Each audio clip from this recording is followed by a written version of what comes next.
बिस्मिल्लाहिर्रहमानिर्रहीम। अस्सलाम वालेकुम। हकीकत टीवी साइंस एंड हेल्थ में खुश आमदीद। अमेरिका और बरतानिया हमेशा इनकार करते रहे कि हूसियों ने जो मिसाइल मारे हैं उससे हमारे शिप्स को कोई नुकसान नहीं हुआ, बिल्कुल पार्शली डैमेज हुआ या हल्का सा कोई नहीं हुआ, कोई चीज़ नहीं हुई, बिल्कुल लाइट सा डैमेज हुआ और हमने उस शिप्स को वापस मोड़ दिया और बचा लिया। अब जरा ये मनाजिर देखिए, ये पहली मर्तबा मनाजिर जारी हुए हैं। आपको पता चलेगा कि कितने कितने बड़े शिप जो हैं वो डुबो देते हैं और वो सीधा समंदर के अंदर गर्क होते हैं। आप जरा इस शिप को देखिए, इसको हौसियों ने तबाह किया और तबाह करने के बाद ये समंदर में अब गर्क हो रहा है, होता जा रहा है, होता जा रहा है। और अमेरिका से लेकर किसी ताकत की जरूरत नहीं थी कि वो अपने इस शिप को बचाने के लिए आगे आते। आप इमेजिन करें जरा कि ये तमाम की तमाम ताकतें इतना यानी लोड लेती हैं, पैसा लेती हैं, इतनी सिक्योरिटी इन्होंने रखी होती है, लेकिन उसके बावजूद इनमें से कोई भी बचाने के लिए आगे नहीं आया। उसकी क्या वजह है? उसकी सबसे बड़ी वजह यह है कि इनके रडार सिस्टम काम नहीं करते और इनमें जरूरत नहीं है कि ये बचाने के लिए आए। अब आप सोचे जरा कि जो क्रू मेंबर्स थे वो सारे के सारे 24 लोग थे। हौसियों ने इनको बचाया भी और इनको मरने से बचाया और इस सारी सूरत हाल में मामला तय किया और बरतानिया को उड़ा कर रख दिया है। अब बरतानिया की हालत ये हो चुकी है कि पूरी दुनिया ये नज़ारा देख रही है कि उनके जो शिप्स हैं वो समंदर में गर्क हो रहे हैं और किसी के बाप की जरूरत नहीं है। ना अमेरिका आ गया ना, देखिए एक तो होते हैं उनकी नेवी आ गया है बचाने के लिए, ये तो नेवी भी नहीं आगे आई।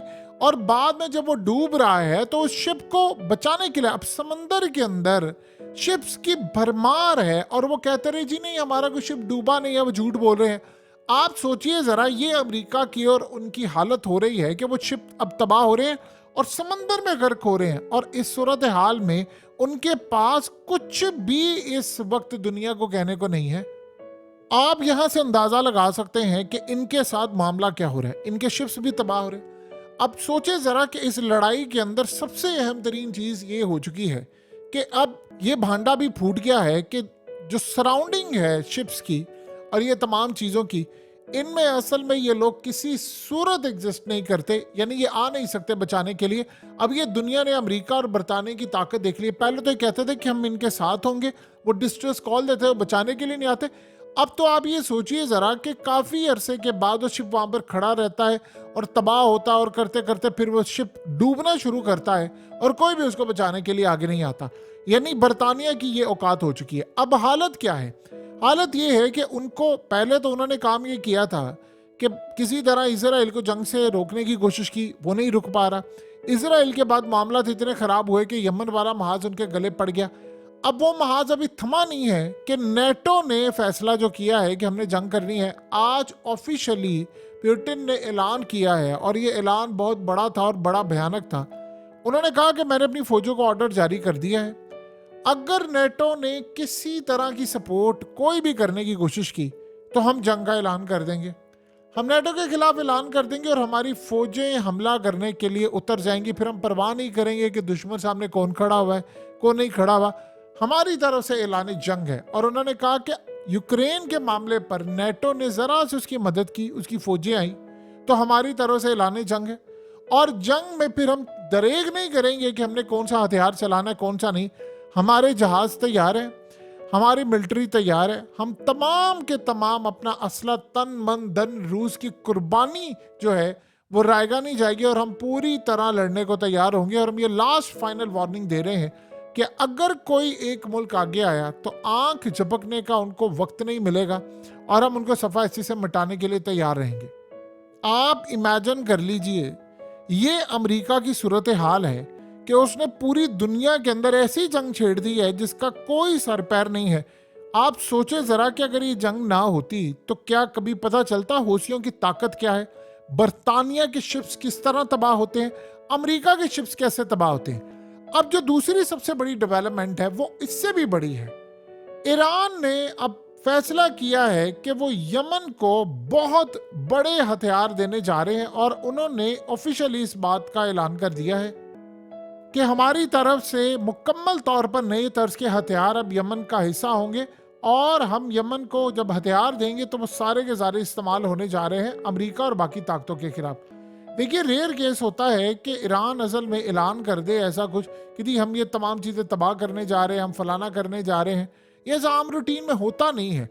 लेकिन ईरान ने ऐलान कर दिया है कि वो अब हाई क्वालिटी हथियार यमन को देने जा रहे हैं, जिससे वो अमेरिका और बाकी ताकतों के बाकी जो रहते हुए जहाज भी हैं उनको भी तबाह करे। आप अंदाज़ा कर लें कि यमन के हालिया तबाह किए गए ये शिप्स और ये तमाम चीज़ें, ये नज़ारे क्या हैं। ये नज़ारे आपको बताते हैं कि एडवांस टेक्नोलॉजी इस वक्त अमेरिका के पास नहीं है, इनके पास है।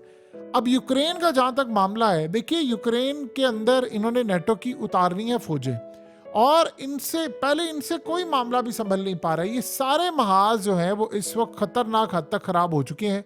यानी आप अंदाज़ा कर लें कि एक के बाद एक महाज में लड़ाई हो रही है। इसराइल की लड़ाई तो अब आप भूल जाएं, जो लड़ाई इस वक्त दुनिया के अंदर यूरोप की साइड पर शुरू होने वाली है, और यूरोप ने इस वक्त फैसला किया है कि जी हमने लड़ाई करनी है।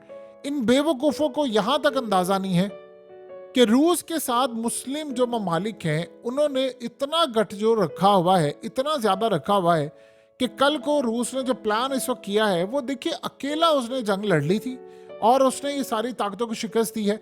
अब जब ये सारे मैदान में आएंगे तो आप देख लेंगे 2-4 ममालिक तो न्यूक्लियर की जद में आ ही जाएंगे, इसके अलावा तो कोई रास्ता नहीं होगा। तो सोचे ज़रा, फिर अगर आप किसी मुल्क के खिलाफ खड़े होते हैं तो वो मुल्क आपको छोड़ेगा। अब खतरनाक साइबर हमले होंगे। आपको एक चीज़ बड़ी अजीबोगरीब होती हुई नज़र आएगी, चाहे वो अमेरिका है, यूरोप की बहुत सारी कंट्रीज़ है, आपको इनकी बिजली जाती हुई नज़र आएगी, इनका कम्युनिकेशन सिस्टम जाता हुआ नज़र आएगा। अभी तो आप अंदाज़ा कर लें कि यमन के हौसियों ने केबल काटी है तो दुनिया के अंदर काफ़ी सारी डिस्टर्बेंस होना शुरू हो गई है। अभी उन्होंने बहुत सारे यानी 150 मकामात में से सिर्फ चंद की काटी है केबल, सिर्फ बताने के लिए कि हम ये काम कर सकते हैं, और उसके बाद पूरी दुनिया हिलकर रह गई। कम्युनिकेशन सिस्टम जो है यूरोप से लेकर बहुत सारी जगहों का वीक होना शुरू हो गया है। अब उन्होंने कहा है कि इस जंग को वो आखिरी हद तक लेकर जा रहे हैं कि जहां पर सिर्फ और सिर्फ तबाही है और तबाही के अलावा और कुछ नहीं है। अब गालिबन एक ऐसी सूरत हाल भी सामने आ रही है कि अमेरिका के खिलाफ ये जो नेवी के मामलात में गालिबन लेज़र हथियार भी हो सकता है ईरान की जानिब से दे दिए जाएं हौसियों को, और आप ये लेज़र हथियार इस्तेमाल करें। देखिए, ईरान ने ऐसे बहुत सारे खुफिया हथियार बना लिए हैं, उनके सिस्टम इतने ज़्यादा एडवांस हो चुके हैं कि हौसियों ने उसमें बड़ी डेवलपमेंट की है, और वो सारे के सारे अमेरिका के खिलाफ अब इस्तेमाल होने वाले। यही मौका है वो उनको टेस्ट करे। अब मिसाल के तौर पर आप ये देखें कि ये जो यमन को इस वक्त इन्होंने मिसाइल सिस्टम दिया है जिससे इन्होंने MQ-9 रिपर इनका ड्रोन गिराया है, अब वो मिसाइल सिस्टम इतना कारामद है कि वो यूक्रेन के महाज के ऊपर जब ये नेटो से ये सारा कुछ करेंगे तो वो वहां पर भी इस्तेमाल होगा। 400 बैलिस्टिक मिसाइल इस वक्त ईरान के रूस इस्तेमाल करके हमला करने जा रहा है अमेरिका और बाकी ताकतों पर। जैसे वो हमला करेंगे तो आप अंदाजा यहां से लगा सकते हैं कि ईरान के मिसाइल कितने ज्यादा तगड़े हो चुके हैं। वैसे भी ईरान न्यूक्लियर पावर बनने के करीब है, तो यहां पर भी उनका मामला ये शुरू हो गया। चाइना इस पूरी जंग के अंदर उसने अपनी फौजों को मुकम्मल तौर पर तैयार रखा है। देखिए, नेटो के चीफ के मुंह से जो बात निकली है वो बात बड़ी अहम थी। उसने कहा कि अगर हम यहाँ पर शिकस्त खा गए तो फिर चाइना ताइवान के मामले पर भी ये काम करेगा। चाइना असल में अब ये सोच रहा है कि इन्होंने बाद में ताइवान वाले मामले पर भी आना है। अगर ये सारे यहाँ पर इंगेज हो जाते हैं तो मैं ताइवान को किसी भी वक्त उस पर कब्जा कर लूँ या मैं उसको अपने साथ में ला लूँ, तो इससे बड़ी कोई बात नहीं हो सकती। देखिए, ताइवान के अंदर जो लीडर इस वक्त जीता है वो लड़ने मरने जंग करने को पूरी तरह तैयार है। इस सारी सूरत हाल में अगर आप देखेंगे तो खित्ता पूरे का पूरा जंग की लपेट में आ रहा है, चाहे यहाँ पर आ रहा है चाहे उधर आ रहा है। और दूसरी जानिब आप सोचें कि इसराइल ने एक अपने आप को बचाने के लिए, या उसने गजा की जो खास तौर पर याद रहे कि वहां पर गैसेस, तेल और तमाम जखायर हैं, उस पर कब्जा करने के लिए उसे पूरे वर्ल्ड को जंग में धकेल दिया। देखिए, एक असल बात है, अभी एस्टिमेट जो इन्होंने लगाया वो है जी $500 अरब के जखायर हैं गजा में। ये तो सिर्फ अर्ली एस्टिमेट है। जब आप एक दफा घुस जाते हैं तो आपको पता चलता है कि कम से कम 2-3 हजार अरब डॉलर के यानी ट्रिलियंस डॉलर्स के यहाँ पर जखायर हैं। और ये जखायर इतने ज्यादा हैं कि जिसका हम अंदाजा भी नहीं लगा सकते कि वहां पर इनको लगता है कि अगर ये हमास के हाथ में जखायर लग गए तो बस इन्होंने तो हमें किसी सूरत नहीं छोड़ना। सो लिहाजा हम इनको तबाह करने के लिए आ गए। अब असल में एक बड़ी चीज हो रही है जो इसराइल को खटकेगी। ईरान असल में कोशिश ये कर रहा है कि हौसियों को उसने अब तक जितने भी हथियार दिए हैं यमन को, वो सारे कामयाबी के साथ उन्होंने चलाए हैं और उनके रिजल्ट्स आए हैं। अब गालिबन कुछ ऐसे हथियार और मिसाइल उनके पास आने वाले हैं जो अब डायरेक्टली इसराइल पर हमलावर होंगे। देखिए, अभी तक जो हौसी मिसाइल मारते हैं वो इसराइल जाकर हिट तो करते हैं, लेकिन उन्होंने वहां पर खौफ भी फैलाया है कि रियाद शमूना से लेकर दीगर जगहों पर इलात और ये सारी चीजें खाली भी हुई हैं। लेकिन एक वो जो बड़ा इम्पैक्ट होता है, जैसे ये शिप को वो तबाह कर रहे हैं और वो गिर रहा है और ये मनाजिर हैं और ये सब कुछ है, इस तरह का इम्पैक्ट जब तक इसराइल के अंदर नहीं होगा, और वो तब हो सकता है जब कोई एक बड़ा मिसाइल जाकर हिट करे, जैसे ईरान ने अभी हालिया किया था शाम के अंदर, शाम में मारा था, इराक में मारा था। जब आप शाम और इराक में मारते हैं तो आप इसराइल भी मार सकते हैं। ईरान डायरेक्टली जंग अभी करना नहीं चाहता, तो एक उनके पास सूरत हाल है और वो है यमन, कि हम हौसियों के थ्रू अगर मिसाइल मार देते हैं तो हमारी टेस्टिंग भी हो जाएगी बड़ी क्लियरली, और उसके बाद इसराइल को हम दबोच भी लेंगे और फिर हम अमेरिका के साथ बेहतरीन नेगोशिएशन की टेबल पर आ सकते हैं। देखिए, ईरान क्यों चाह रहा है कि इसराइल पर एक बड़ा हमला हो जाए? ईरान को असल में पता है कि उन्होंने कुछ अरसे के बाद अपने आप को एटमी कुव्वत डिक्लेयर कर लेना है। ये करने जा रहे हैं अन करीब, आप देखिएगा जब ये डिक्लेयर करेंगे तो सबसे ज्यादा खतरा यह है कि अमेरिका और इसराइल की जानिब से कोई हमला हो सकता है। देखिए, अमेरिका और इसराइल और बाकी दुनिया तमाम ममालिक में शायद एटमी कुव्वत बनना उनको गवारा है।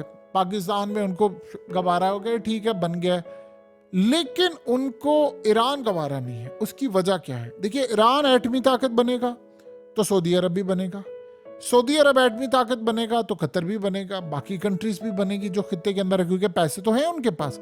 तो ये जो दौड़ है उसमें इसराइल की जो डोमिनेंसी थी मिडिल ईस्ट के अंदर वो जमीन पर आ जाएगी। तो पहले तो ये था कि इसराइल के पास एटमी हथियार था कि जी कोई ऐसा कर ले, फलाना कर ले।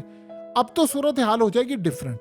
ईरान ने असल में पूरा प्लान करके रखा हुआ है कि अब इसराइल को करवाना है उन्होंने हौसियों के थ्रू टारगेट। उन्होंने यमन का मामला देख लिया और उन्होंने ये भी देख लिया कि अमेरिका इस वक्त डरा हुआ है और अमेरिका पलटकर आगे हमला नहीं कर पा रहा। जहां तक बात है इसराइल की, देखिए, इसराइल ने डायरेक्टली आकर अभी तक यमन पर हमला नहीं किया, ना वो कर सकता है। माजी में होता ये रहा है कि ईरान पर इसराइल के तैयारे आते थे, हिट करते थे, चले जाते थे। अब वो कह रहे हैं जी हम हिट नहीं कर सकते। क्यों नहीं हिट कर सकते? क्योंकि अब टेक्नोलॉजी में वो आगे चला गया। देखिए, इसराइल का एटमी प्रोग्राम आज तक किसी को नजर नहीं आया, लेकिन पता सबको है। ईरान का एटमी प्रोग्राम भी नजर नहीं आया, लेकिन हिट करने के लिए अमेरिकी भी आते थे और इजरायली भी। जब से चाइना ने 2019 के अंदर एक डील इनके साथ फाइनलाइज की थी, उस डील में उन्होंने कहा था कि अब हम आपको टेक्नोलॉजी वो देंगे कि आप इनके स्टेल्थ फाइटर्स को भी डिटेक्ट करेंगे, आप इनको मार भी सकेंगे, आपके मिसाइल सिस्टम में इतनी जान होगी कि आपकी एक्यूरेसी। ईरान में असल में एक काम बड़ा खराब था कि उनकी एक्यूरेसी ठीक नहीं थी, यानी वो लेट से अगर एक जगह मिसाइल मारना है तो वो उससे आगे पीछे जाकर कहीं हिट होता था। ये एक्यूरेसी चाइना ने उनकी बेहतर की है। अब उनकी एक्यूरेसी ये है कि अगर एक जगह सिक्का रख दें आप और शाम में सिक्का रख दें या इजराइल में सिक्का रख दें तो वो वहीं जाकर हिट करेगा। उसका निशाना हमने देखा है जो हौसी अब इस वक्त मिसाइल मार रहे हैं। अब वो करते क्या है कि जिस शिप को उन्होंने तबाह करना होता है उसी जगह पर जाकर हिट करता है। ये असल में उनकी ताकत है। लेकिन देखिए, एक बात ज़हन में रखिएगा, जो हौसियों का इस वक्त जिगरा है वो किसी का हो नहीं सकता। वो इतने बड़े पैमाने पर कोई जंग लड़ नहीं सकता। देखिए, अमेरिका हो या इजराइल हो, आपको पता होता है कि जैसे मिसाल के तौर पर आपके सर पर एक जंग मुसल्लत होने वाली है। यूरोप ने पहले कहा कि हम आ रहे हैं, 40 मुल्क लड़ने के लिए आ रहे हैं। ये तब तक तो किसी को नहीं पता था कि जब हौसी हमला करेंगे और ये यमन की जानिब से ताबड़तोड़ हमले होंगे तो सारे भाग जाएंगे। तब तक तो नहीं पता था। आप चाहे जितने मर्जी ताकतवर हो जाएं, 50 ममालिक आपके ऊपर हमला करने आ रहे हो तो जाहिर सी बात है आप काम पे हैं। वो काम पे नहीं। उन्होंने कहा ठीक है आप आ जाए, हम आपका कब्रिस्तान बना देंगे। उन्होंने टेस्टिंग के लिए ये किया कि अमेरिका और ये क्यों बार बार मारे, वो मारते जा रहे हैं, मिसाइल मारते जा रहे हैं, सब्र भी नहीं करे। वो इसलिए मिसाइल मारे, इनकी शिप इसलिए तबाह कर रहे हैं कि वो चाह रहे हैं कि ये जो बाकी ताकतें हैं इनको कान हो जाए। और इसकी देखा देखी अमेरिका की अब जो पेंटागन की रिपोर्ट थी उसमें कहा गया है कि कोई भी हमारी मदद करने को तैयार नहीं, और हमारे लिए प्रॉब्लम ये है कि हम अपने महंगे तरीन हथियार और जहाज इस खत्ते के अंदर लेकर आएंगे तो खदशा ये है कि उनको तबाह कर दिया जा सकता है। इस खौफ को ख़त्म करने के लिए इजराइल ने इस वक्त अमेरिका को पुश किया है कि तुम लड़ो तुम लड़ो, लेकिन वो खौफ इनका ख़त्म नहीं हो पा रहा। सो सूरत हाल इस वक्त जो हो चुकी है वो अमेरिका के लिए बड़ी ख़राब है, बदजन हो चुकी है बरतानिया के लिए और पूरी यूरोप के अंदर। ये बात अब ये मनाजिर के बाद आ गई है कि देखिए बरतानिया में 300% शिपिंग के रेट बढ़ गए हैं। वहाँ पर चैम्बर ऑफ कॉमर्स ने हाथ खड़े कर दिए हैं कि भाई हम इतनी महंगाई बर्दाश्त नहीं कर सकते, या तो आप सुलह कर ले या इजराइल से आप हट जाए, लेकिन वो दोनों काम करने को तैयार नहीं। सो अब इन्होंने अगर ये जंग छेड़ी किसी भी वजह से यूरोप में, और यानी जाहिर सी बात है जब आप यूक्रेन की जंग छेड़ेंगे तो यूरोप के अंदर तो मिसाइल गिरेंगे आकर।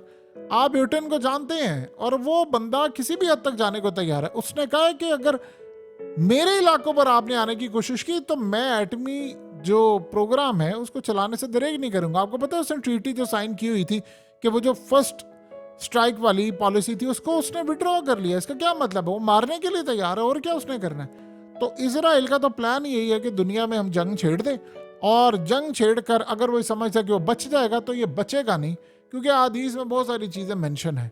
हकीकत टीवी साइंस एंड हेल्थ की इस वीडियो के नीचे कमेंट ज़रूर कीजिए, अपनी राय का इजहार ज़रूर करें, और इस वीडियो को हर जगह शेयर करते हुए चैनल को सब्सक्राइब ज़रूर करें।